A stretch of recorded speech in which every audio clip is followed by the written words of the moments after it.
Rusija je ušla u novu fazu razvoja svog borbenog vazduhoplovstva. Nakon višegodišnjeg razvoja i ograničene serijske proizvodnje, započela je puna montaža lovca 5. generacije Su-57, čime se otvara put ka stabilnoj isporuci i operativnom prisustvu ovog aviona u većem broju jedinica. Su-57 predstavlja ključni element ruske strategije za obnavljanje i očuvanje vazdušne nadmoći, oslanjajući se na kombinaciju nevidljivosti, agilnosti, naprednog naoružanja i visokog stepena integracije sa savremenim borbenim sistemima. Zvanična potvrda o prelasku u fazu serijske proizvodnje stigla je krajem avgusta 2025. godine i označava da Rusija sada posjeduje kapacitet da redovno isporučuje nove avione svojim jedinicama. Time se praktično završava eksperimentalni period razvoja koji je trajao više od 2 decenije i započinje formiranje prvih borbenih pukova potpuno opremljenih letelicama 5. generacije. Ugovor potpisan još 2019. godine predviđa isporuku ukupno 76 aviona do 2027. godine. Kompanija United Aircraft Corporation saopštila je da su svi tehnički procesi u Kosmomolsku na Amuru stabilizovani, a kapaciteti povećani tako da omogućavaju bržu montažu i modernizaciju već postojećih prototipova. Na taj način Su-57 postaje nosilac ruske koncepcije buduće vazdušne dominacije, pozicioniran naspram zapadnih lovaca 5. generacije.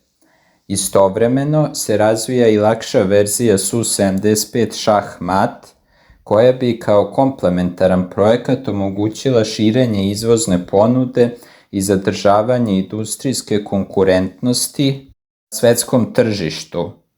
Obe platforme zajedno čine okosnicu budućih ruskih taktičkih snaga, pri čemu Su-57 ostaje prioritet za domaće jedinice, a Su-75 za strane kupce i tržišta van zapadnog uticaja. Su-57 je razvijan iz programa PAC-FA, koji je pokrenut još krajem 90-ih sa ciljem da se proizvede naslednik aviona Su-27 i MiG-29, sposoban da parira i preživi borbu protiv najmodernijih protivnika. Prvi prototip je poleteo 2010. godine, ali su tehničke prepreke pad probnog aviona 2019. i komplikacije sa pogonskim sistemima odložile ulazak u službu gotovo 10 godina. Ipak, do 2020. je postignuta početna operativna sposobnost, a od 2022. započete su i prve borbene misije. Ruska vojska koristi Su-57 u ograničenom obimu u Ukrajini, pre svega za lansiranje preciznih raketa sa velike distance.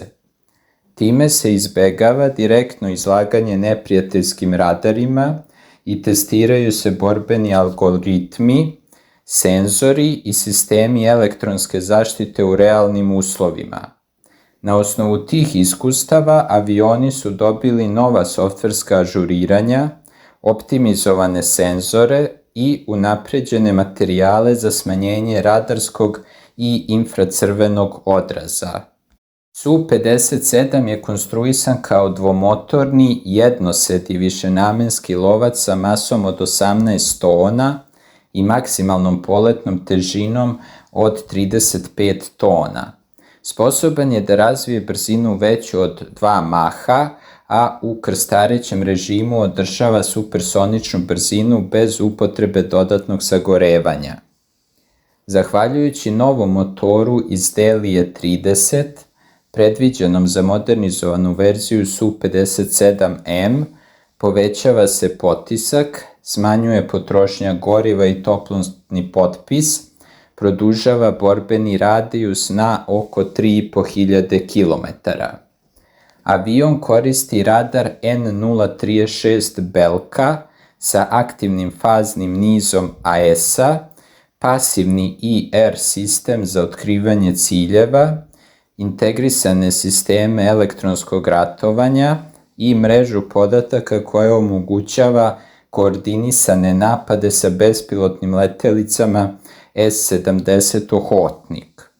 U arsenalu se nalaze rakete R-77-1 i R-37M za borbu vazduh-vazduh, kao i vođene rakete H-69 i hipersonični projektili H-47M2 Kinžal za precizne udare po kopnenim ciljevima.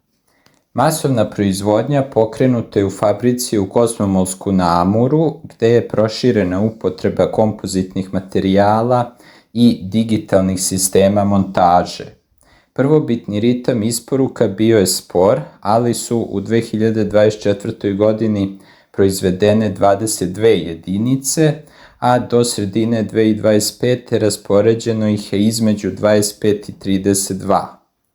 Planirano je da do 2027. broj operativnih Su-57 premaši 70, što bi omogućilo formiranje 3 do 4 potpuno opremljena puka. Pored domaćih potreba, Rusija promoviše izvoznu verziju Su-57E, čija bi cena između 35 i 40 miliona dolara bila znatno niža od zapadnih konkurenata.